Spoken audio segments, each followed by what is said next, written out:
রে মা কি সর্বনাশ করে চলে যা এ নিয়ে পালারে কাটিটা মেরে মা ওরা পালাচ্ছে পুরোটা গেলে যায়নি হ্যাঁ কো ধরে নিয়ে যা বাস আম মরে গেছে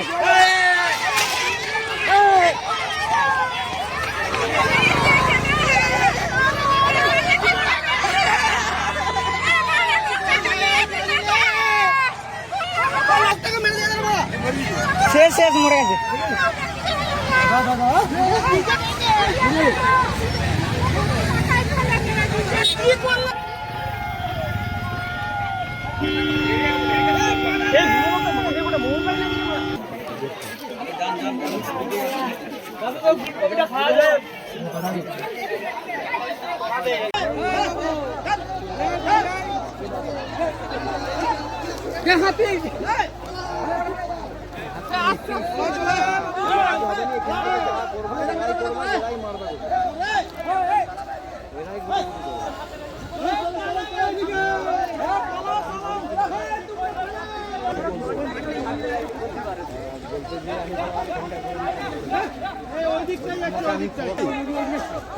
তোমাকে এটা বলিনি মানে কিছু তো কারণ আছে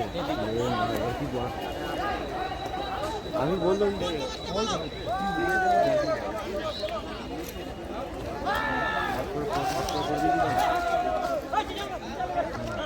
না বুঝতে পেরে গেছে যে হোক তো ইনফরমেশন দিতে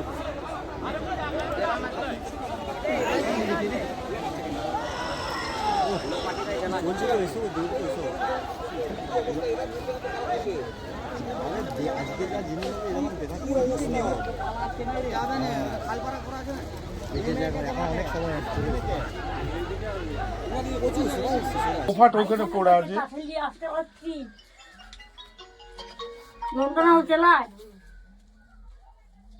হ্যালো ভালো হবে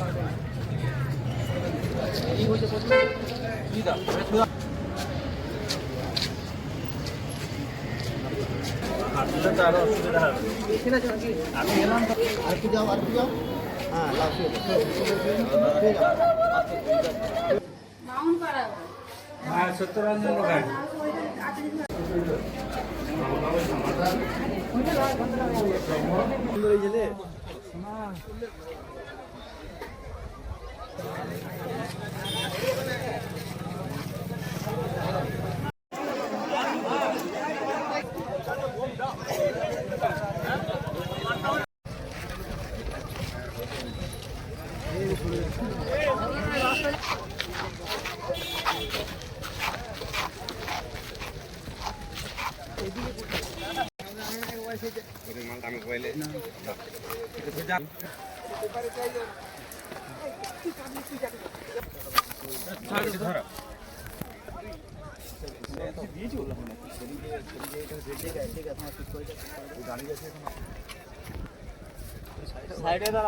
বাচ্চা সেটা বের করবো কত ছবি গান্ডি ব্যাগটা কোথায় চুপ করে দাঁড়া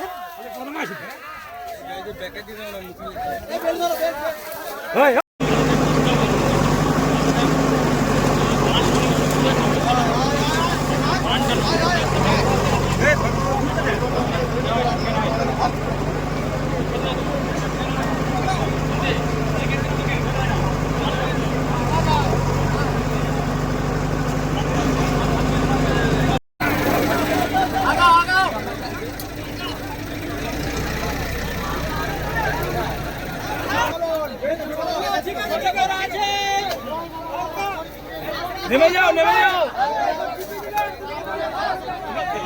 যেতে পাবে আমিও পাবো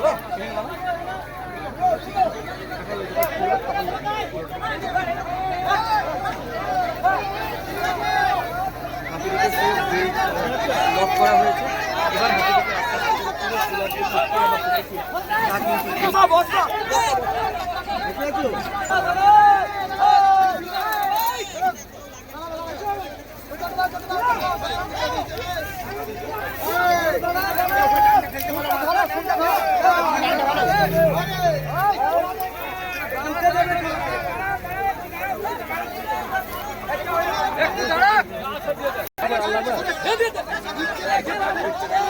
অত দিয়ে নিবে জ্ঞান ফিরে যাবে তাড়াতাড়ি, অত তাড়াতাড়ি দিয়ে দিলে জ্ঞান ফিরে যাবে, অত ভিজিয়ে দিলে তখন থাকে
হয়েছিল বলতে আমার বাবা চা খেয়ে আসছিল, রাস্তা মানে আমাদের রাস্তার কাছাকাছি ঘর, এই রাস্তা দিয়ে যাচ্ছিল, দিয়ে রাস্তা থেকে মানে নেমে গেছে আমার বাবা, দিয়ে হাতিটা নেমে গেছে, ও তো কালা মানুষ শুনতে পায় না, সবাই হো হো করে ছুটে যাচ্ছে, ও তো শুনতে পাচ্ছে না, যে আমার বোন আবার যে হাতটা ধরে টেনে আসছিল, যে চলেও এসছে মানে কাছাকাছি চলে এসছে ঘর বাড়ির কাছকে, দিয়ে আমার বোনকে ফিকে ফেলে দিয়েছে, দিয়ে আমার বাপকে মানে ফেলে আর সুরজাই করে লোক আটছে, দিয়ে তখন সব হো হো করে আবার লোক বেরিয়ে দিয়ে আবার ব্যাকে ঘুরে রাস্তায় উঠে আবার ওইদিকে রাস্তা দিকে চলে গেছে।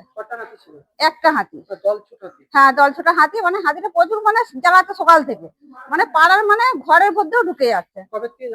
আজকে সকালবেলা থেকে ভোরবেলার থেকে ঘটনাটা ঘটেছে, মানে 1 ঘন্টা, হ্যাঁ 1 ঘন্টা হবে, 7:30 পৌনে 8টার সময় হবে। আমার বোন আর আমার বাবা দুজনেই হসপিটালে ভর্তি আছে। হাতিটা আমাদের ঘরে চলে এসেছিল,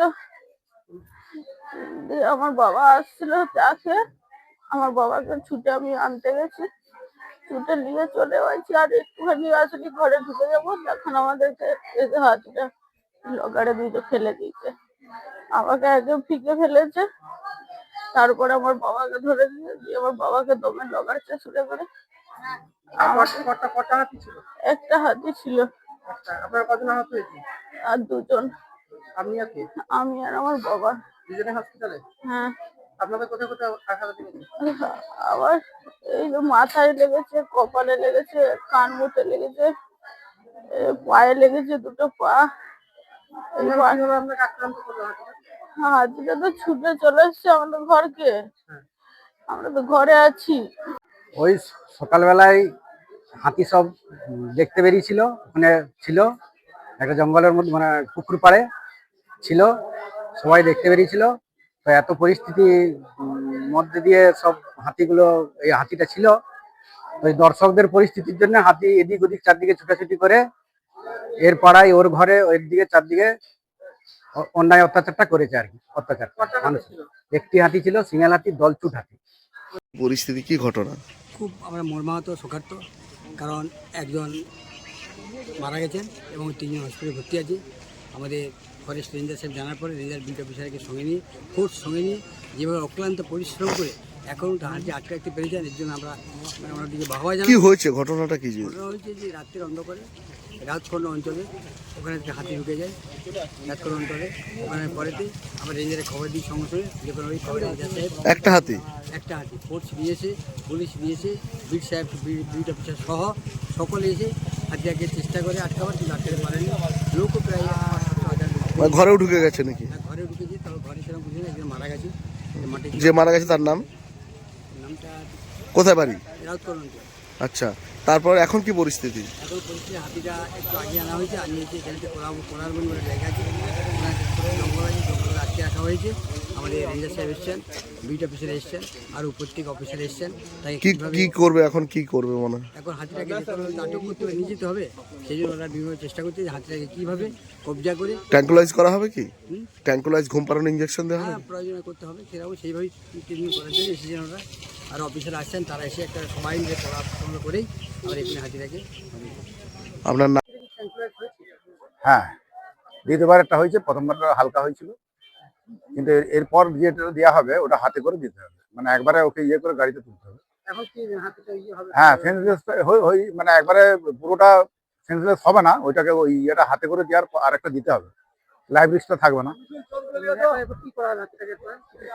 না, এরপর গাড়িতে তোলা হবে, গাড়িতে তুলে তারপর ওকে অবজারভেশন রেখে ট্রিটমেন্ট করে ছাড়া হবে। এখন জয়পুর ফরেস্ট রেঞ্জের অফিস। আমি ভেটেরিনারির প্রাণী বন্ধু হিসেবে কাজ করি, জয়পুর ব্লক ডেভেলপমেন্ট অফিসার। হ্যাঁ, জয়পুর ফরেস্টে নিয়ে যাওয়া। হ্যাঁ, জঙ্গলে আগে ওকে সুস্থ করতে হবে, দিয়ে ছাড়তে হবে। হয়ে গেছে, আমরা এখন নিয়ে যাচ্ছি। হ্যাঁ, ওটাকে সেফ রিলিজের জন্য নিয়ে যাচ্ছি আর কি। আমাদের কোথায় এখনো ঠিক হয়নি, আমরা রাস্তায় গিয়ে ওটা ডিসিশন নেব সিনিয়র অফিসারদের সঙ্গে। হয়ে গেছে। হ্যাঁ, হাতিটা এখন ট্রাঙ্কুলাইজ কন্ডিশনে আছে। তো তারপর আমাদেরকে সেফ রিলিজ করবো জঙ্গলে, যেখানে সেটা এখনো ঠিক হয়নি। এখন সিনিয়র অফিসাররা এই ব্যাপারে ডিসিশন নেবেন, রাস্তায় আমাদের যেভাবে ডাইরেকশন দিবেন সেভাবে আমরা। এখন কিছু ঠিক হয়নি, আপাতত আমরা রেঞ্জে নিয়ে যাচ্ছি। এখন আপাতত আমি জয়পুর রেঞ্জ। আগে ট্রাঙ্কুলাইজ কন্ডিশনে আছে, সুস্থ আছে। ওখান থেকে সেটা এখন আমি জানতে পারছি না, কিছুক্ষণ পর আমি জানতে পারবো। হ্যাঁ, হ্যাঁ, স্বাভাবিক। হ্যাঁ, আমি ডিএফও পঞ্চায়েত ডিভিশন, অভিজিৎ কর।